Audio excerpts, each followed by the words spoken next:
Reforma laboral, modificaciones que se han presentado también y que seguramente será tema a debatir próximamente en el Congreso de la Nación. El doctor Juan Carlos Díaz es abogado laboralista, asesor de empresas en cuestiones laborales, docente de Derecho del Trabajo de la carrera de Abogacía de la Universidad Nacional del Nordeste, y tenemos el placer de dialogar con él y convocarlo aquí a la mesa de radio Universidad Nacional del Nordeste.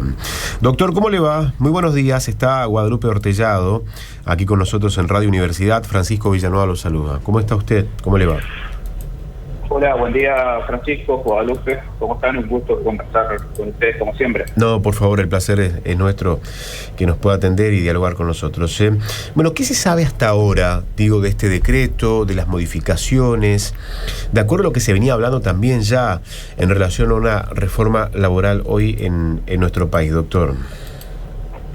Así es, hace unos días algo se había dado a conocer. Y finalmente, bueno, ayer por la tarde-noche recibimos todos los argentinos el decreto, el anuncio, que ya también ayer a la noche estuvo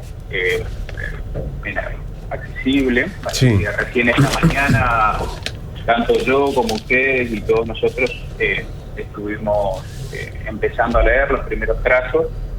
Es todo muy reciente y realmente es una reforma. Yo te voy a comentar respecto a lo que impactaría en el ámbito del trabajo, el derecho del trabajo. Sí. Esto porque hay que ponerlo en contexto, es un decreto que toca muchos más temas, es una reforma integral de toda la estructura del Estado en su conjunto. Claro. Desde su impresión, primer punto de vista, ¿cómo lo ve? ¿Cómo lo calificaría esta reforma que se ha presentado? Bien, a ver, en primer lugar, comentarles algunas de las modificaciones. Sí.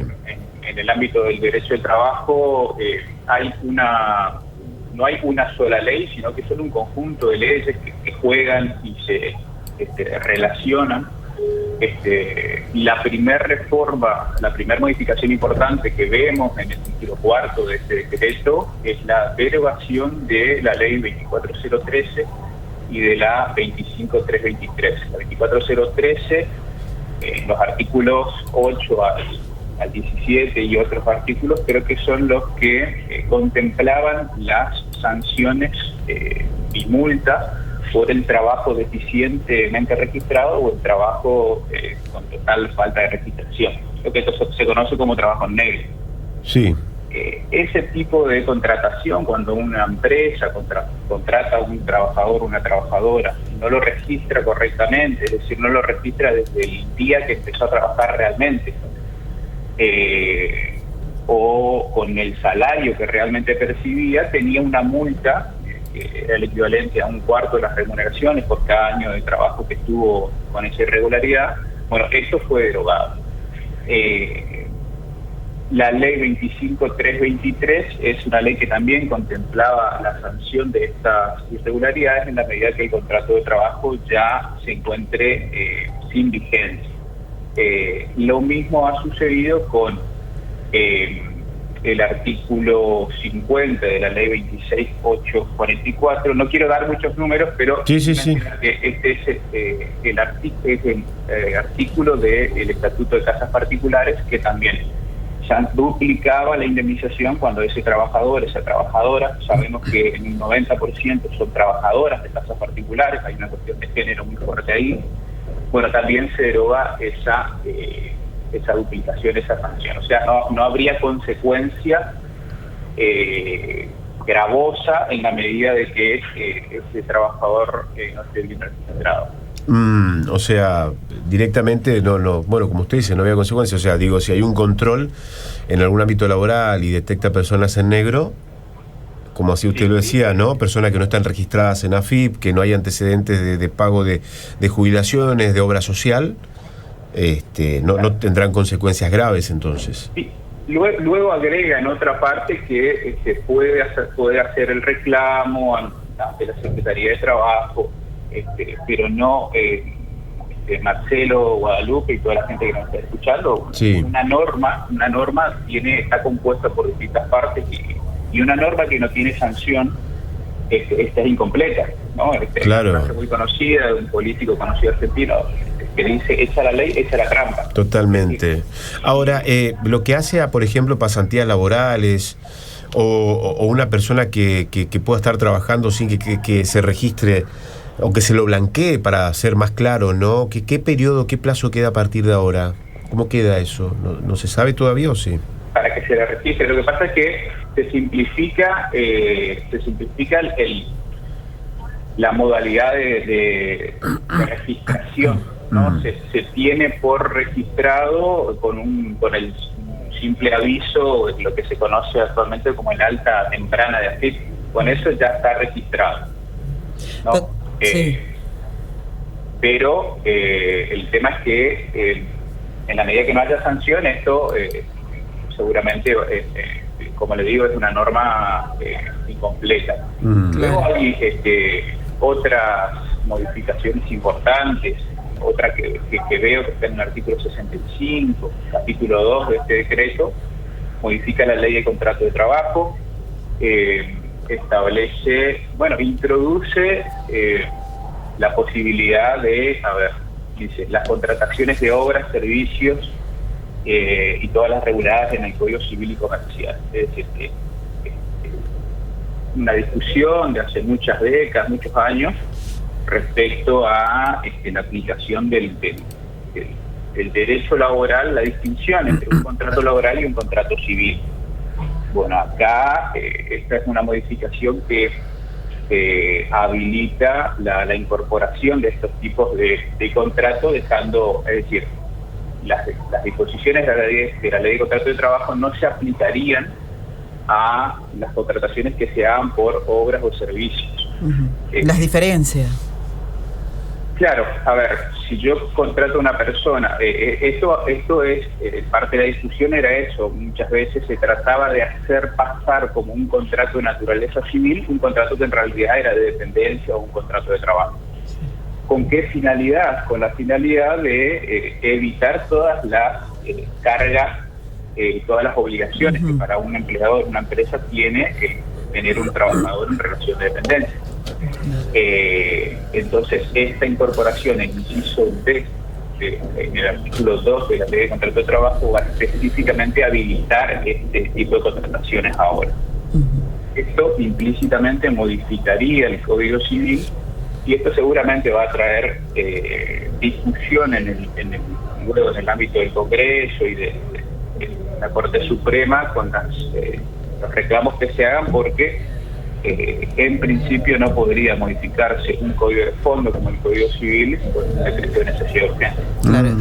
Doctor, le consulto, ¿no? Para que nos quede claro, sobre todo lo que hace por un lado, el tema de indemnizaciones sí, indemnizaciones no, bajo qué norma, y bueno, y lo mismo también, periodo de prueba sí, periodo de prueba no, porque tenemos entendido que podría extenderse, hoy día es de 3 meses y podría llegar a extenderse hasta 8, ¿no? Incluso más, ¿no?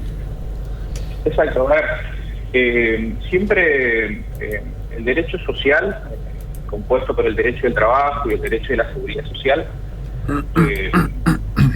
tiene una característica pendular, ¿no? Que avanza y retrocede. No es la primera vez que se proponen reformas de este tipo.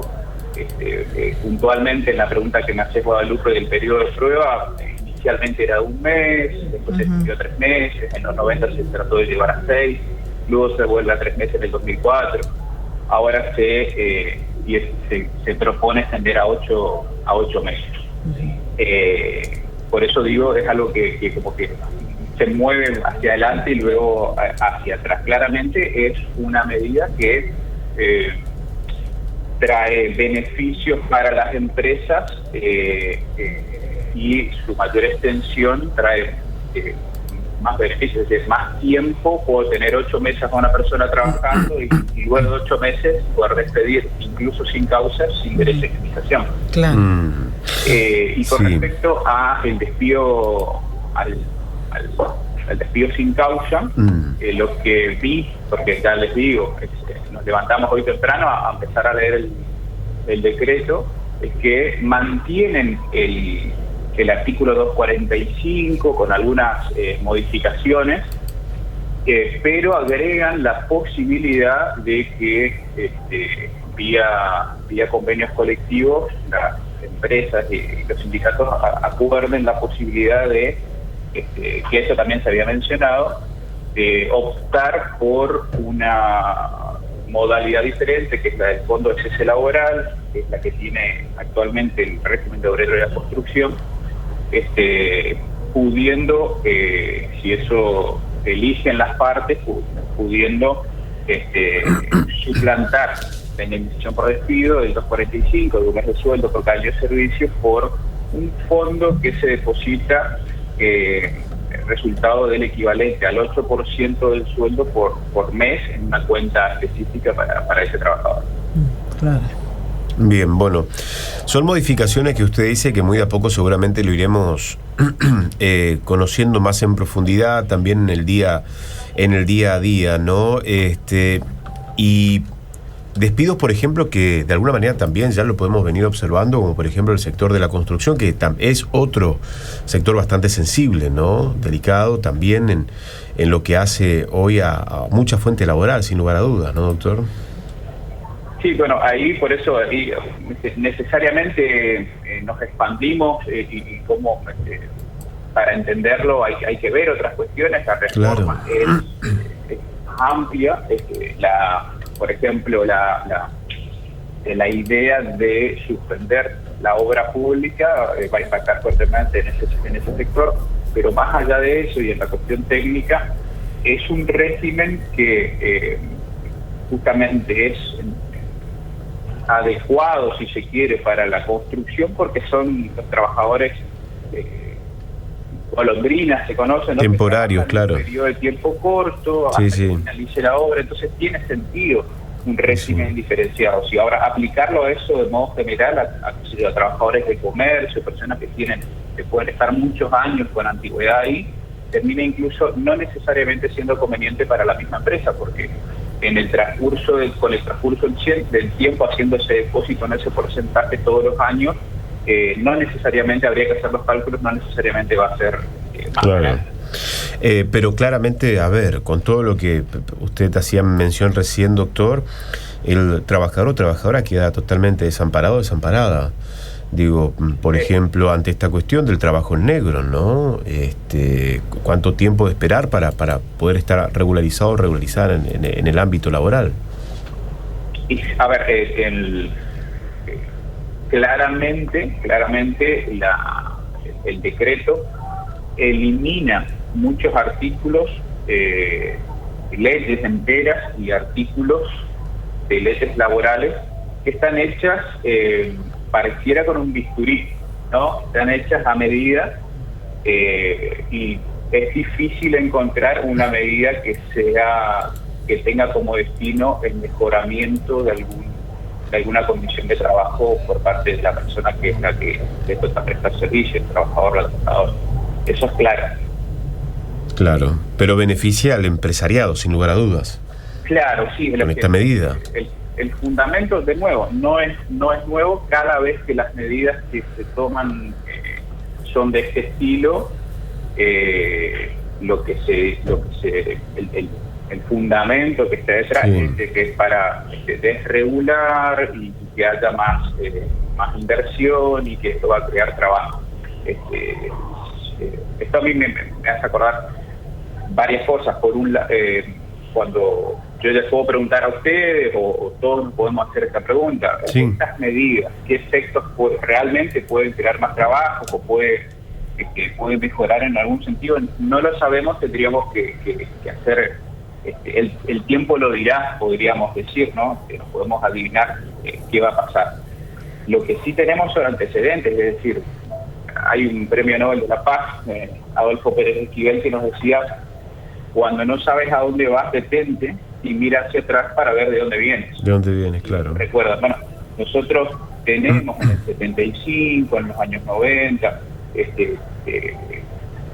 propuestas similares y tenemos la capacidad de, repasando nuestra historia, ver cuáles fueron los efectos sociales y principalmente por el parte del trabajo. Bueno, pero también en el 2015 el famoso goteo nunca llegó, digo, de beneficiar al sector al empresariado para generar mayor fuente de trabajo tampoco sucedió. Ustedes recordarán, ¿no? Esa famosa frase que se mencionaba. Lo que pasa es que hay un pensador económico norteamericano que se llama Milton Friedman. Sí. Tiene una frase, yo no comparto su manera de entender la economía, sí. pero tiene una frase muy fuerte. Él dice, tener presente cómo las ideas tienen consecuencias. Claro. Las ideas tienen consecuencias. Entonces, hay personas que ven que tienen ciertas ideas y están convencidos de que esto es así. Lo hacen y lo proponen porque están convencidos que es así. No, totalmente. Que esto va a mejorar. Así que bueno, es en el fondo un debate de ideas, Guadalupe, Francisco. Sí. Bueno, doctor, realmente le agradecemos un montón la charla, el diálogo con nosotros aquí en la radio de la Universidad Nacional del Nordeste. Muchas gracias. A ustedes. Muy gentil, que esté bien. La entrevista, y le agradecemos realmente por charlar, como siempre, poder profundizar un poco más en todas estas cuestiones, y que lo vamos a seguir haciendo. Sí.